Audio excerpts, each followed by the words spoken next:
So again, I like to just grab these, take them, throw them back in.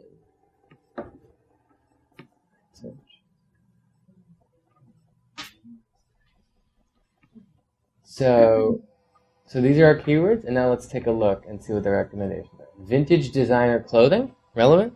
Yeah, could be. Secondhand clothing, possibly. Designer clothing, probably too broad, yeah? Yeah, I mean, I think that it would just be we would never rank anywhere on that. Discount designer clothing, possibly. Secondhand clothing stores. So when you see stores, the general assumption is a brick and mortar store, right? So it's probably not your market. Yeah. As a secondhand clothing online or something, that would be right. Designer vintage clothing. It's relevant to a degree, but it's kind of the other one in different order. Does that matter? Vintage designer clothing, designer vintage clothing. Right. No, we can. Both of these, vintage designer clothing and designer vintage clothing, are probably the secondhand element isn't there, so that might throw people off. They might be thinking more like really expensive eBay type items. Right. Maybe. So everything on Threadflip is used. Is that right? No. Not everything. Not everything. Okay. Some of it's also crafty, like people, like one girl does prints on. On like American Apparel shirts. So it maybe like it has more of a vibe of like one-off items or unique items, some of which are designer or vintage, some of which are just people make them themselves. Okay, so let's collect a bunch of these, and when you're, especially during your first round of keyword research, it's okay to go really broad and then tighten up later, right? So designer vintage clothing, 74,000 a month is probably too much, right? Designer clothes on sale, probably not, right? Designer wholesale clothing, designer clothes discount, maybe, right? Yeah. Used clothing's probably too broad, but we can keep it for now. Cheap designer clothes? Could be. Retro clothing's interesting. That's a word I hadn't thought to use, but could describe a lot of stuff on the site. There you go. Okay. Where's retro? Oh, there it is. Retro. Yeah, and this is it's a really good tactic to just sort of play around, and you get a lot of ideas for phrases to use. Designer clothes cheap. Designer clothing online. Secondhand designer clothes. Designer clothing discount, maybe. Used clothing online. Interesting one. Cheap designer clothing. Designer discount clothes. Used clothes for sale. Clothing store. And again, this is because your site's kind of unique in that it's a real heavy social play.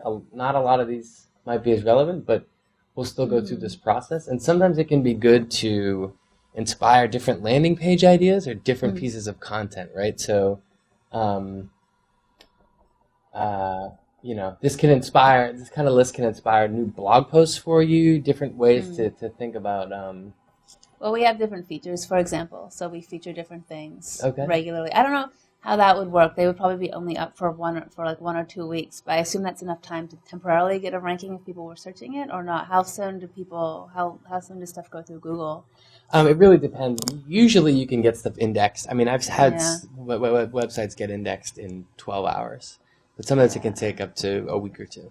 It really depends. I don't imagine it would, if you only have something up for a few weeks, so it would really be super high up in their chart, because you're not really looking to do that stuff like longer term, right? I guess that's kind of a problem with the commerce aspect of it in general, is sometimes you have stuff and then it sells, and so it's not as if you have these like really long-term permanent pages that you can just kind of optimize for. It's like sometimes we have sometimes we'll have some like designer bag or something, and then maybe if someone was searching it they would like that, but then we won't have it in like 2 weeks. Right.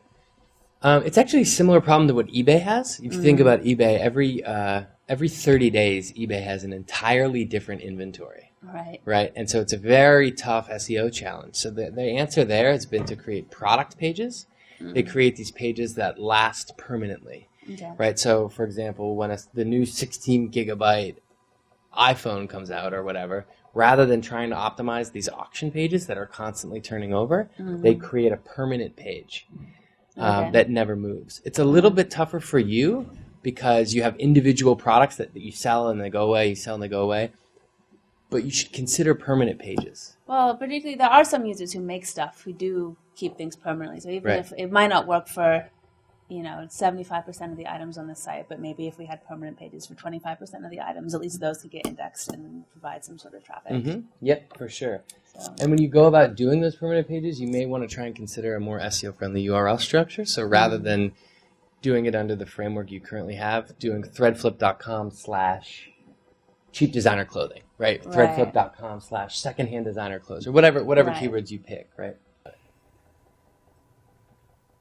Okay, so we got a bunch of these.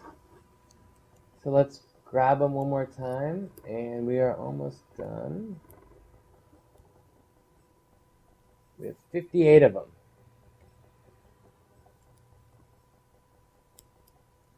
So again, we plug it in. We hit search. And the tool shows us again everything we typed in here. We can sort by volume. And then it'll give us an additional 100 keywords to work with. So I'll export this now to Excel. We could do this for 100 more years. We could finish now. But that's the process. So we download this. So we have our keyword ideas. We open it up.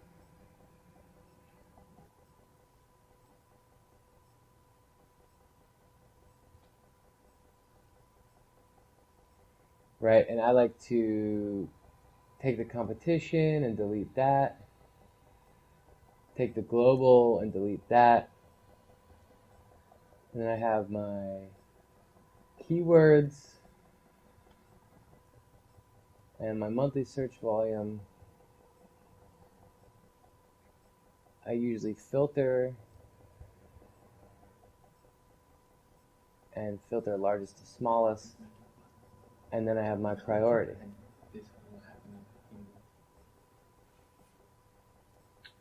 Save as.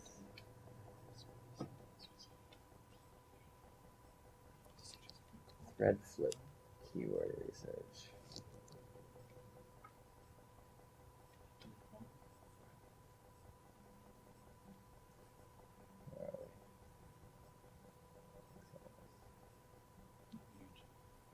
And save.